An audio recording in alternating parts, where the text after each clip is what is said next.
Hello, sports fans, and welcome back to Got Next Gaming and a new episode of our NBA 2K My GM here with the Hartford Hoopers. We're back, folks. It's been a while. I know. I do apologize.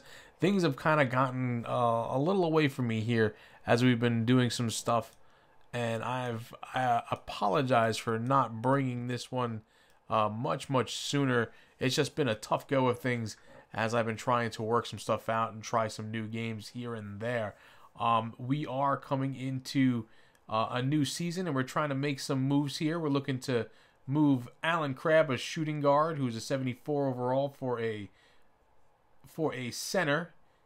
And we're going to try to see if we can make this trade here. We're getting a second-round pick as well. Do you want to make this trade? And they agreed to our offer, so we pick up a decent center there. It looks like somebody we can kind of plug in right away, hopefully. And we want to look to get rid of our 32-year-old ASIC center. He's a little bit older, and we want to kind of move him, see if we can get a draft pick for him maybe. And they agreed to our trade. They like that. So making some moves here, trying to get things going. We'll take a look at the team finances. We are, in the red. We're losing money. Things are, it's a new franchise. We're trying to get things going here. We did have the playoffs last year, and we were in the first round, so we picked up a little extra money there, but nothing crazy. We still have to kind of figure things out as we go along. We have a high player payroll, regardless of the fact that we don't really have many stars on the team, but we want to try to see if we can improve the team, maybe make some moves, clear up some space here, cap room space, and try to get some stuff going on. We want to pick up Isaiah Thomas. This has been a focus for me now for a while, and we're taking a look to see what we can do here. We just can't really offer him much. He's looking for a max deal from the Celtics to stay with the Celtics. You can see the interest he has in us, and we just can't even offer him that deal.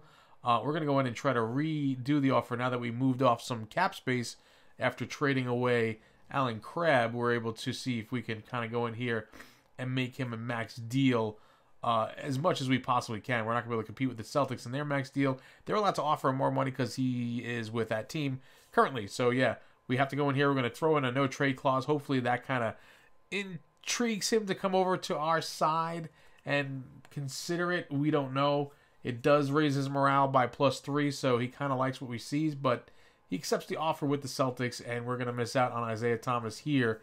Tried our best to get him. He would have been a big piece to get at 29 years old, still an 86 overall, and still a pretty good, actually a more than pretty good point guard, which is what we really need on this team. So now we're going to go make a move and see if we can go pick up somebody else here. We do definitely need help in the center, even though we just traded for one.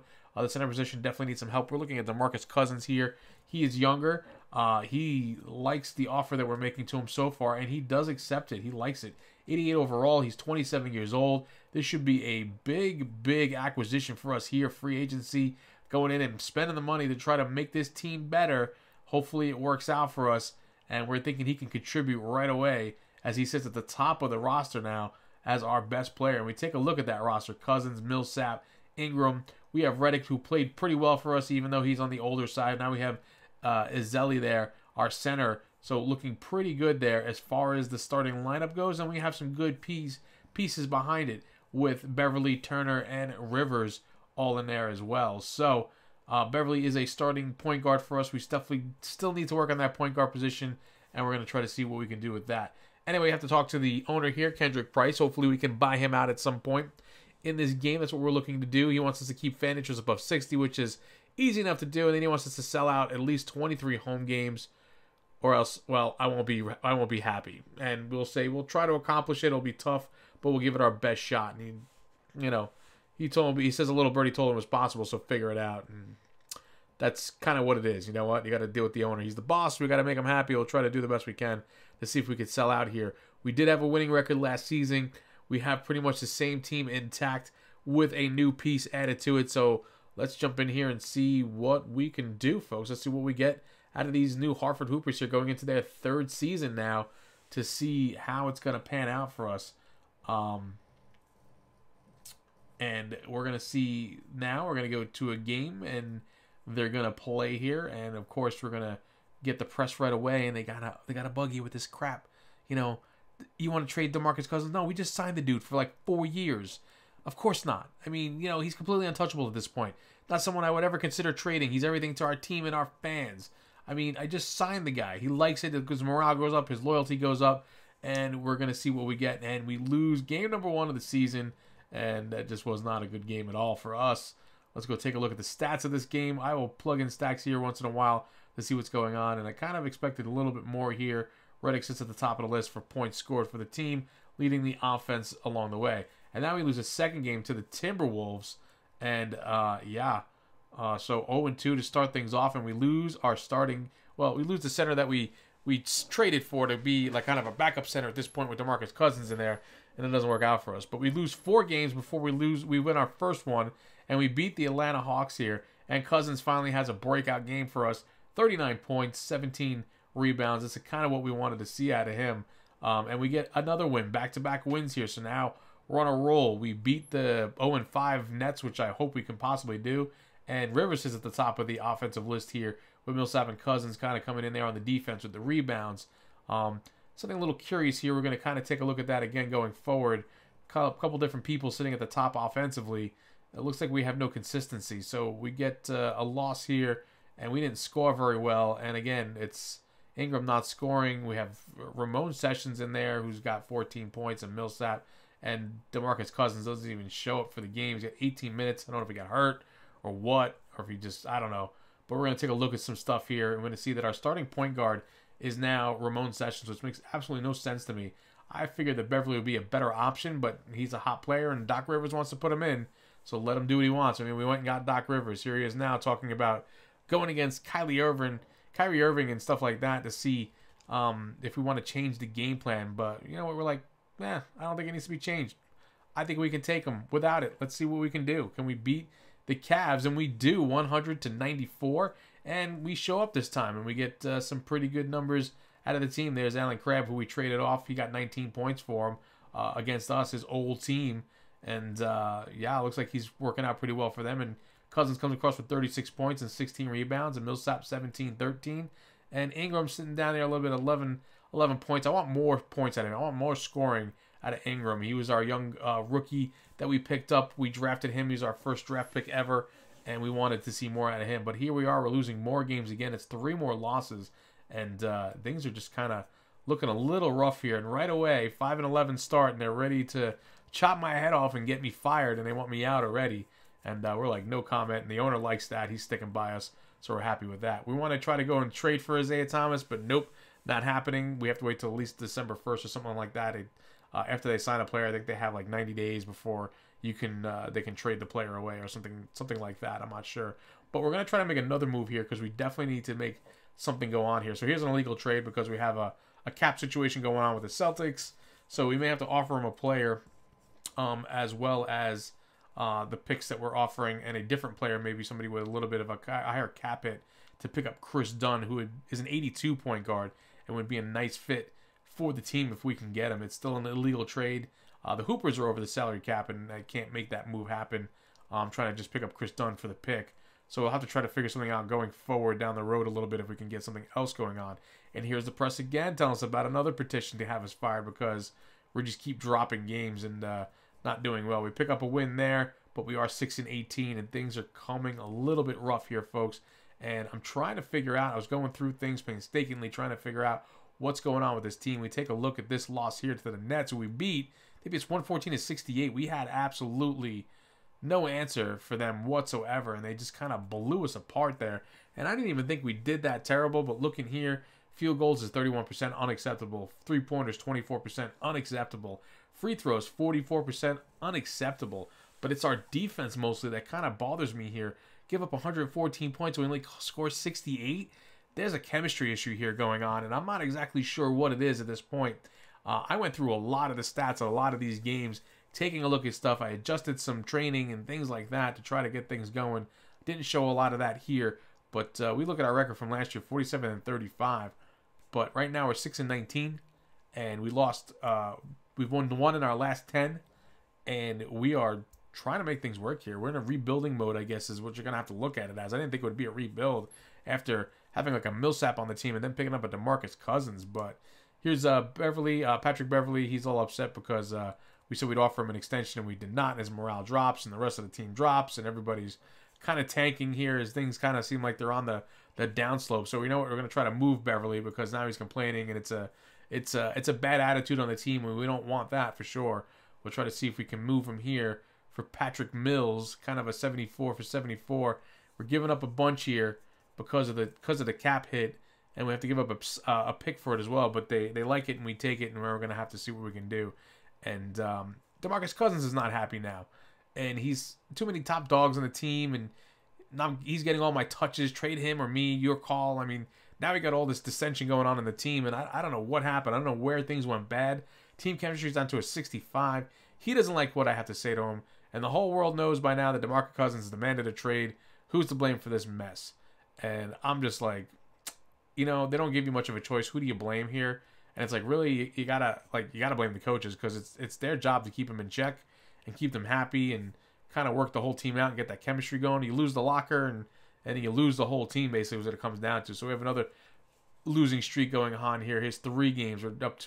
We're down to a 9-24 record, and we see the Magic here beats us by 10, and we take a look at some of the stats, and it's just like, yeah, it looks like they're just trying to phone it in. So now I'm going to try to trade DeMarcus Cousins for Isaiah Thomas and see if we can get something to work here.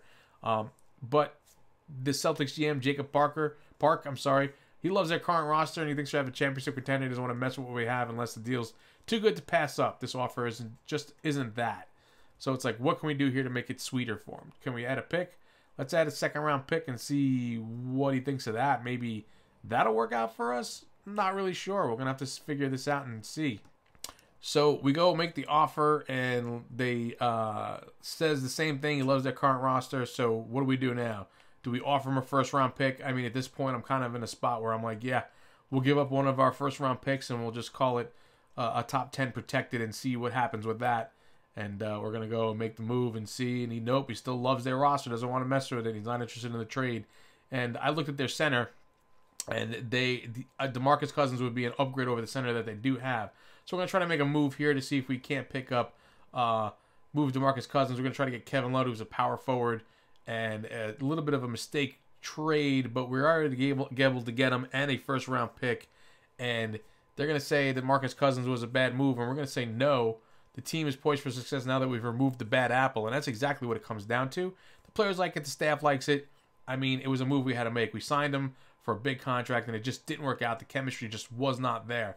So hopefully now we can go on a little bit of a run and see what's going on. But Millsap's not happy because I went and I traded for a power forward and wasn't really thinking when I picked up Kevin Love there. But, he picks us up 27 points as well as Millsap kind of stepping up as well. So we're going to have to figure this all out. I mean, we're going to have to try to see if we can make this work. Maybe we plug Millsap into the center position because he's a better overall than Ezeli, who's now back from injury, it looks like. And we got to leave Kevin Love in there. We went and traded for him. And we're going to see if maybe we can kind of make this work. We're going to kind of do a little roster management here, lineup management, and see what we can get to kind of piece together to work for us. Like I said, there's definitely a chemistry issue here. We got rid of DeMarcus Cousins to make it work for us. We picked up Kevin Love. Mistake piece there, but it was what an offer I could get. And I tried a whole bunch of different things too. I only showed you the one trade, but I've tried multiple trades to make things work out, and it just wasn't happening. No matter what I did there. So this is what kind of had to happen here. And, we're just going to have to try to make the pieces fit and see how they work out for us overall. I mean, it's going to have to just do some messing around here. But anyway, we're on a 5-game losing streak here, and we're going to see what comes of this as we're trying to get some wins here. We lose a 6th one, and Kevin Love would like to talk to you about a broken promise. And along the way, yes, every single game that you play, they jump up with something like this, and it's like crazy. But now we want to get rid of Ramon Sessions because I don't like him. They keep sticking him in the starting lineup, and I don't want him in there as our starting point guard. He just does not produce. And we're going to go try to get Alan Crabb back if we can. We're going to offer a second-round pick and Ramon Sessions for him. He was a good player for us last year, Crabb, so we're going to try to get him back. And he's younger, much younger, and they agreed to that offer. They're going to give up Crabb and give it back to us. And we're going to see how this pans out for us now that we've done this. We've lost 7. We win 1 there against the Nets, and then we lose 1 against the Trailblazers. Let's see what the Nets look like here. As we have Crabb, who's at the top of the list, 18. Again, no consistency from any consistent person or single player for a winning record here. And then we have the game against the Suns, where Ingram is at the top of the list, and Crabb is now at the bottom of the list now. So it's like, you can't make this stuff up, man. It's like unbelievable We just can't get these guys to kind of work out. And we get trade offers every single game as well. We decline most of them. It's one of those things about this game that just kind of keep offering you trades. We have a little bit of a winning streak here going, though. We win 2 against Kevin Durant and the Mavericks, and we can see that Redick was up there, and Ingram and Love and Millsap and Rivers. Yeah, so let's see what we can go through here. If we simulate through, we're going to get another offer for Clancy and Evan Turner. They want our Evan Turner player, and we beat the Jazz there. We're going to decline the offer here for Turner. There's offering us Ingles, and we get another win here. So it's 4 wins in a row, and maybe we finally found a good chemistry here, a good fit, and some good pieces to work out. But another trade that we're going to decline because they offer me trades every single day. JJ Redick is unhappy about the team's record. Yeah, listen, we're coming off a 4-game win streak. I mean, I don't know what you want me to tell you, but we gotta try to figure this out. We're gonna try to piece it out and figure out what we got to do going forward. I'm gonna consider this season almost a write-off at this point and say, hey, we'll figure it out going down the road to see what works for us. So we have a loss there. We'll take a look at our record. It's 20-39 at this point. We're 15.5 out. We're even behind the Knicks, which is awful. Hoping to see if we can do a little bit better to kind of get us ahead of the Knicks there. And no way we're catching the Raptors at this point of the season anyway. So we take a look at our contract situation because this is something that has kind of plagued me a little bit as I've been trying to figure out how to put a good team together to make it work. We'll be getting $3 million off the books from Bellini, who we kind of just cut, and it's a $3 million hit against us, so that'll help in that regard. And a couple other pieces are coming off as well too that should give us a little bit of room to try to put together a better team, and then maybe hopefully we can get something through the draft this time. I made sure I protected one of my first round draft picks to hopefully get something out of it. But running through the record here, we're just kind of simming through a bunch of stuff to see how we can do here. We did much better in the month of March and April as we're picking up some wins now and getting some consistency going here. And we can see the team kind of running through here to the end of the season with a 33-48 record. We will drop the final game of the season as it'll be a 33-49 record to end things up here for the Hartford Hoopers, with Stephon Curry getting player of the game. We keep the fan interest above 60. We did not get the goal for the 23 sold-out home games and whatnot. I'll kind of flip through the awards here, and you guys can see who picked up the awards for their respective pieces here. Most improved player, coach of the year, and stuff like that. So GM of the year, definitely not me, obviously, as we were kind of took a step back from going a step forward in our second season. But, it's kind of the growing pains of building a new franchise. So now, moving forward, there's a lot to talk about here. We take a look at the All-NBA teams here. You guys can kind of take a look at that and see what you see. There's definitely some stuff that needs to be done. We have some moves to make, and we definitely need to come up with a game plan going forward for the next season. What are we going to do? What are we going to try to make work? We have Millsap, who's still on the books. We have Ingram, who's a great young player and should continue to improve. And there goes the Minnesota Timberwolves winning the NBA Finals championship. They are the champions of the NBA. Good for them. Hopefully we can try to find our way into that, at least the playoffs the next season if we can. I'd like to see that happen. But we see our record there at the end of the season. We do beat out the Knicks. We don't fall into last place, which is kind of one of my goals as the season was wearing on, and I saw that. I was like, all right, we just got to beat the Knicks out here. But it looks like we started to turn a page later in the season after we got rid of DeMarcus Cousins. He was a bad piece for us. Here is the owner talking about getting rid of JJ Redick, which was one of the things I was thinking about. He comes off the books, I believe it was his last season, the last year on his contract anyway, and we're just going to try to find somebody else. But he wants an 86 or higher, and that's going to be tough. And I say, you know what, we'll just go get him. One superstar coming up. We're going to have the cap room, I believe, so we should be able to make it work for us. But we're going to come into the budget. You're going to see the budget here that I allocate funds for the next season coming forward. Hey guys, leave your comments. Let me know, what move should I try to make here? What should I try to do? I know Isaiah Thomas has been one of my priorities and something that you guys have been talking about as well. I would love to get him. I still think that he can be a viable piece for us, even though now he is at a year older. But we got to see if we can try to at least get some sort of point guard that can be serviceable for us here over the next few years. It's going to be a key position for us to continue to grow this team. Thanks for stopping by. Leave your comments below. I'll see you around the channel, and bye-bye now.